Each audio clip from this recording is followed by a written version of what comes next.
menurut saya itu jam tidak wajar untuk mengantarkan undangan, untuk bertamu. Ini permainan psikologis, itu jamnya orang tidur, ya kan? Jamnya orang tidur kayak penggerebekan lah gitu. Ya kan? Pertama saya lihat ini polisi ini nampak bodoh. Bertamu, ya, anak saya masih usia SMP dan SD, ya tentu terbangun dan juga kaget nanya kepada ibunya siapa yang ngebel gitu ya. Ya kan, ingin bikin orang deg-degan gitu.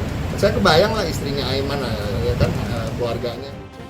Ya, pemirsa, pemanggilan Aiman Wicaksono ke Polda Metro Jaya ini menuai banyak sekali kritikan. Ibunya menjawab ini dari pihak kepolisian, ya tentu dia terkejut. Ya, malam-malam jam 12 ya kan, hanya untuk dan dikirimin surat panggilan. Ya, karena tidak ada urgensi untuk disampaikan tengah malam, maka ini menurut saya trik untuk mengintimidasi semua pihak. Apa urgensinya nganternya jam 12 kurang 10 malam?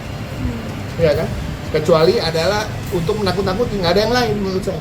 Yang pada saat ini mewanti-wanti memantau 24 jam gerak-gerik Polri. Karena Polri sedang dicurigai tidak netral dalam menghadapi Pilpres dan pemilu. Jadi Pak Listio Sigit Kapolri harus mengkoreksi bahwa Polri dilarang melakukan politik praktis. Baik. Dan Aiman Wicaksono ini bukan anak kemarin ya, dia sudah malang melintang di media cukup lama. Ya, secara spesifik sebetulnya saudara Aiman juga memiliki bukti-bukti tentang itu. Itu kan masing-masing, khususnya Polri, Undang-Undang Polri sudah menekankan tuh pasal 28, jangan terlibat politik praktis, jangan berpihak, ya. Tidak ada fakta yang ditemukan bahwa ada pemasangan baliho oleh polisi. Di Jawa Barat, Pak, ada di media, maksud saya supaya diklarifikasi, supaya Bapak bisa ini polisi yang memasangkan. Kalau begini Bapak jadi pemain.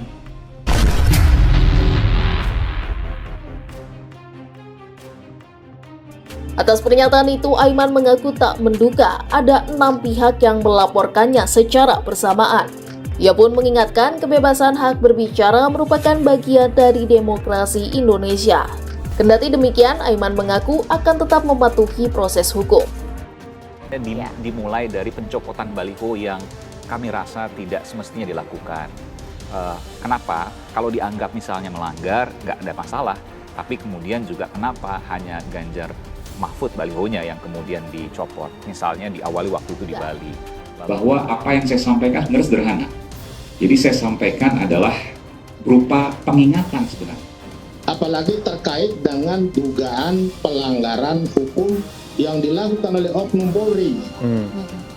Karena itu di dalam KUHP itu dikenal dengan istilah apa yang disebut sebagai laporan.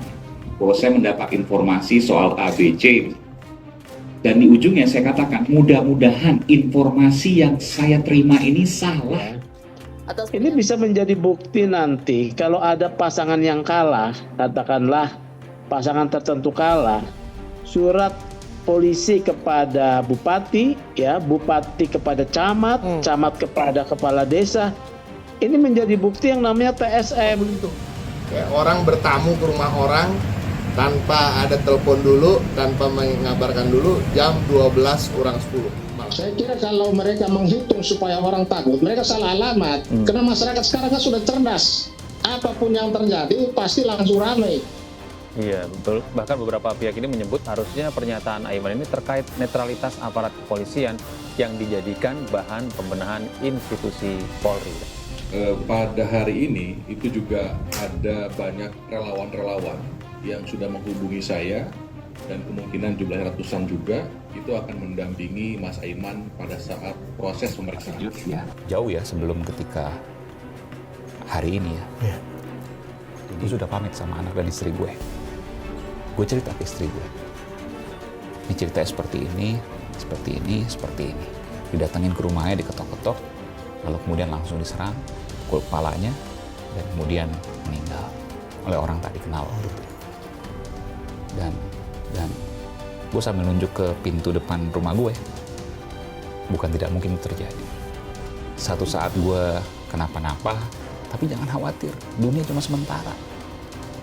Akhirat selamanya. Dan gue percaya kehidupan akhirat itu lebih baik dari kehidupan dunia. Itu yang menjadi semangat gue. Gue sangat detil dengan data-data itu dan fakta. Setiap fakta dan data itu gue simpan bukan di dalam perangkat offline ya, misalnya handphone, bukan. Tapi selalu gue simpan dalam database di cloud, komputasi awan yang terenkripsi. Jadi satu saat gue kenapa-napa, dibunuh misalnya. Ketua Umum PDI Perjuangan Megawati Soekarno Putri buka suara membela Aiman Wicaksono, juru bicara Tim Pemenangan Nasional Ganjar Mahfud. Aiman dilaporkan terkait pernyataan dugaan ketidaknetralan aparat. Salah satunya pemasangan kamera pengawas di KPU daerah yang terkoneksi dengan sejumlah Polres di Jawa Timur. Presiden kelima Republik Indonesia ini meminta agar Aiman tak gentar menyuarakan kebenaran. Pasalnya, setiap orang memiliki hak yang sama untuk bersuara di negeri yang demokrasi ini. Ini Pak itu, nih saya lihat tuh, siapa namanya? Aiman.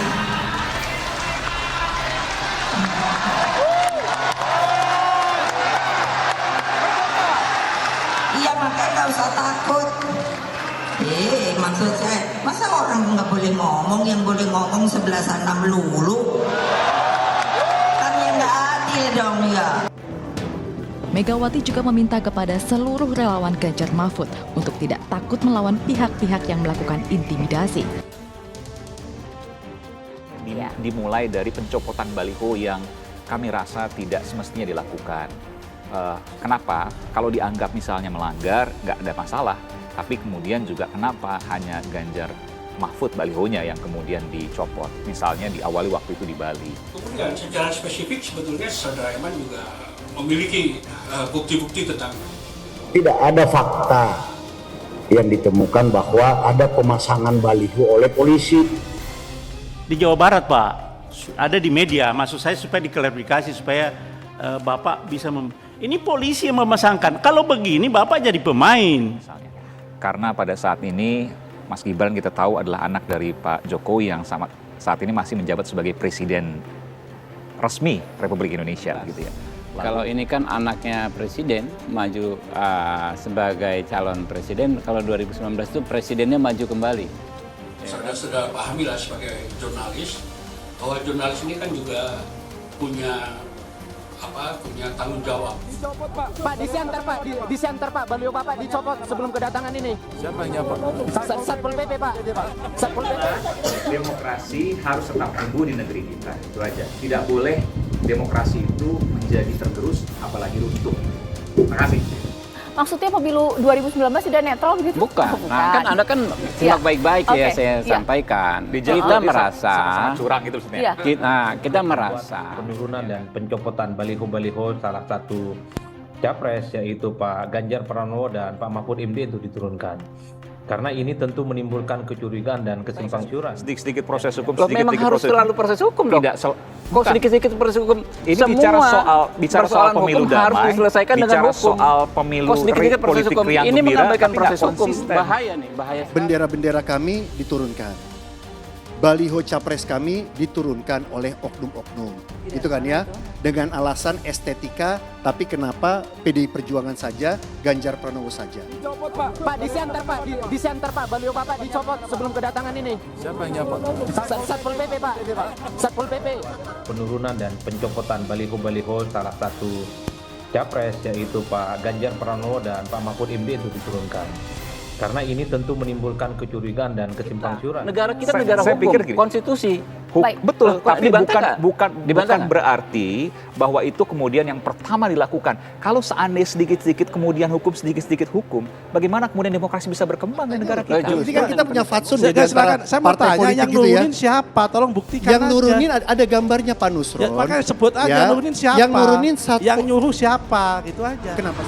Jangan pernah curang karena kecurangan, kesewenang-wenangan, pemaksaan dan penipuan di dalam pemilu itu tidak akan pernah memberi manfaat. Justru dengan penegakan hukum demokrasi harus bisa berkembang. Dan itu bisa jadi merupakan politik intimidasi yang bisa dipersepsikan berbagai orang. Yang mengintimidasi menuduh tanpa bukti. Ke Satpol PP kok dicopot kenapa? Masalahnya pasal. Di mana itu? Pak Buta yang ada penurunan itu di mana? Pak Nusron kalau benderanya tidak diturunkan. Enggak, benderanya di mana itu? yang Daerah Bali diturunkan. ya? Pak Nusron di Gianyar, Pak Nusron. Nah, kalau Mas Habib Siapa yang sebenarnya bilang apa bukti? mungkin ini menjadi Kalau tempat nggak berani ke proses hukum kan berarti menurut Mas tanpa Habib- bukti dong. Bukan soal itu dua hal yang berbeda, Bung Habib. Berbeda gimana? Satu, bukti itu hal yang berbeda. Yang kedua, prosesnya, ya kan? Kalau seandainya ada sesuatu yang memang dirasa tidak pas, ada dialektika. Orang yang ini yang menurut saya menimbulkan kecurigaan-kecurigaan yang untuk dibersihkan gitu ya. Mungkin ini supaya tidak ada antusiasme masyarakat yang datang dan berduyun-duyun untuk menyampaikan. Buktinya ada nggak? Saya bilang bahwa bukti itu ada. Iya, sampaikan secara proses hukum, bikin laporan. Pertanyaan ini, ketika Kami sedang menyiapkan satu surat ya, kepada Kapolri. Ya. Kalau dulu Bentar, zamannya saya sama Pak Nusron, banyak beredar di media Bentar, sosial. Mas. Iya, Di makanya media gini, sosial Pak. banyak. Kalau zaman Tahu, saya sama makanya Pak Nusron tolong waktu itu tolong jadi dijelaskan, Demokrat. tolong Bentar, dicek oke. dulu. Sebentar. Saya nggak pada kapasitas, Pak Nusron nggak pada kapasitas mempertanyakan juga. Ya kan?